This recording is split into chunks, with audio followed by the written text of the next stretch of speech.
बहन मालती राय जी, हमारे वरिष्ठ नेता पूर्व केंद्रीय मंत्री आदरणीय श्रीमान सुरेश पचौरी जी, रमेश जी, यहाँ उपस्थित सभी वरिष्ठगण, और मैदान में आज यह तिल रखने की जगह नहीं है।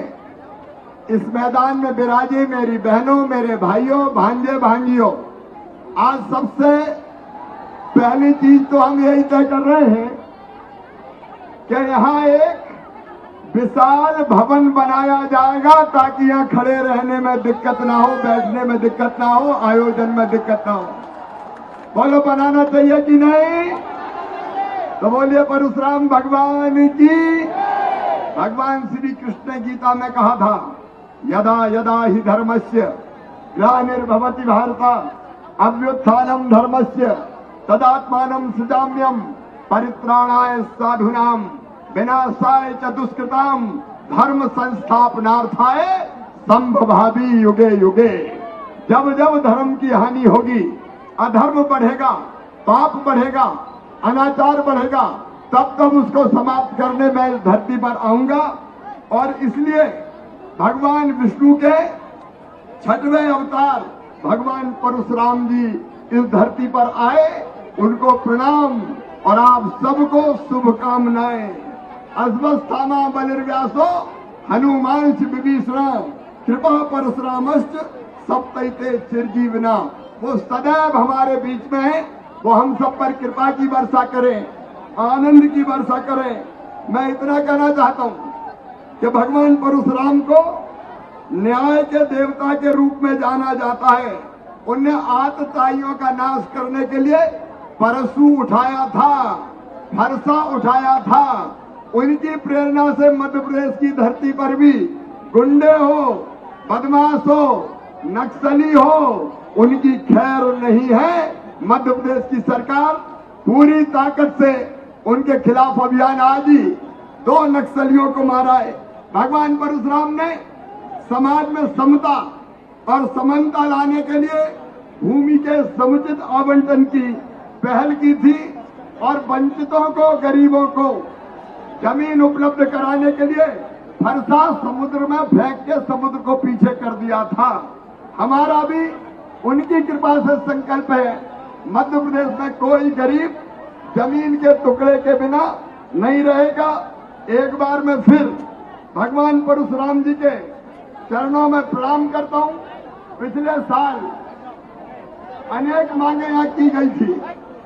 आज मैं बताना चाहता हूं, सरकारी स्कूलों में संस्कृत के शिक्षकों की भर्ती प्रारंभ कर दी गई है। 3547 संस्कृत शिक्षक नियुक्त कर दिए गए हैं और आवश्यकता होगी तो आगे भी किए जाएंगे। 8वीं की किताब में भगवान परशुराम जी के जीवन चरित्र को सम्मिलित किया गया था। हम केवल अकबर को नहीं पढ़ाएंगे, हम राम को भी पढ़ाएंगे, परशुराम को भी पढ़ाएंगे। इतिहास को सही ढंग से लिखने की कोशिश करेंगे। बोलो पढ़ाया जाना चाहिए कि नहीं? अरे जोर से बताओ, पढ़ाया जाना चाहिए कि नहीं? हमने ये भी तय किया था कि हमारे जितने पुजारी हैं मंदिरों के, उनको 5000 रुपया भत्ता दिया जाएगा। वो भी पूरा हो गया है।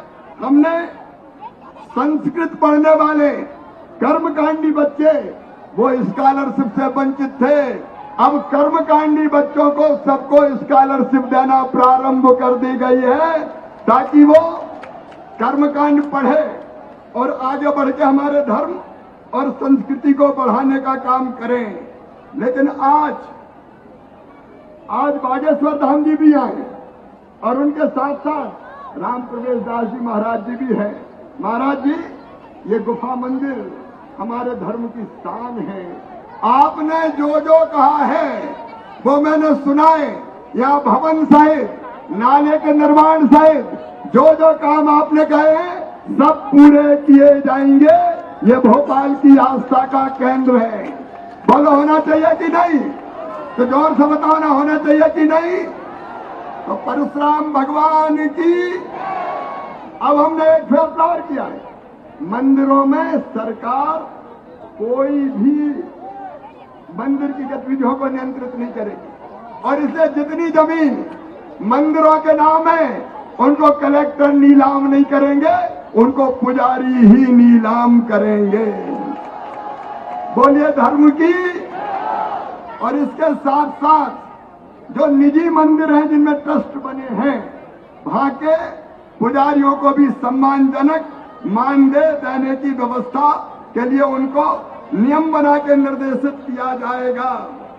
और इसके साथ एक बात और महाराज जी ने कही है, ब्राह्मणों ने हमेशा धर्म की रक्षा की है, संस्कृति की रक्षा की है।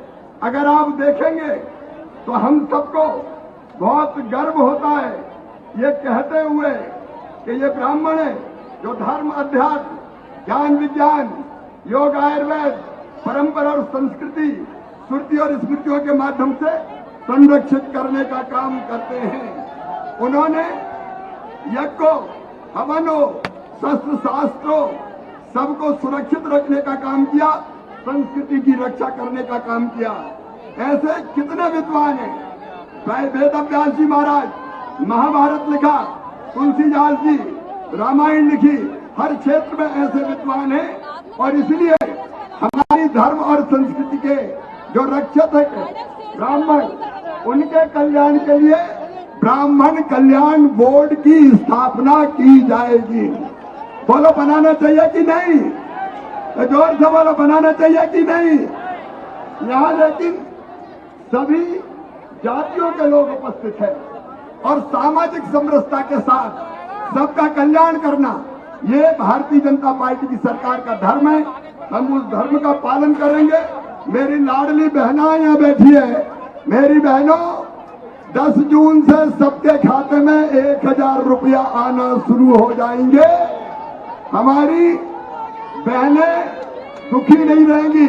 और भाइयों, जून के महीने से जो काम सीखेंगे, काम सीखने जाएंगे, उनको काम सीखने के बदले 8000 रुपया उनको भी भत्ता दिया जाए।